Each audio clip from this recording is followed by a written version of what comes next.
বন্ধু, একটা কথা মনে রাখবেন, আপনার স্ত্রী শুধু আপনার কাছে এসেছে পোশাকের জন্য নয়, খাবারের জন্য নয়, টাকা পয়সার জন্য নয়। স্বামীর কাছে যেই খোরাক স্ত্রীর জন্য আছে, এবং স্ত্রীর জন্য স্বামীর কাছে যেই খোরাক, স্বামীর জন্য স্ত্রীর কাছে যেই খোরাক আছে, পৃথিবীর কোথাও সেই খোরাক নাই।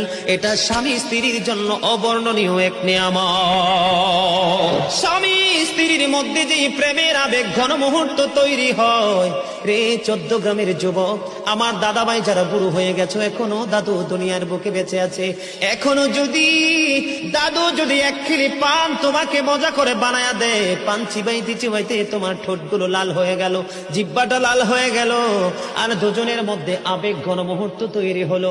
আবার নবী বলেছে, এই স্বামী স্ত্রী এই রোমান্টিক সময়টাতে যদি 1 ঘন্টা যদি কাটাইতে পারে রে, তাহলে 1 বছরের নফল ইবাদতের সওয়াব দিয়ে দিবে।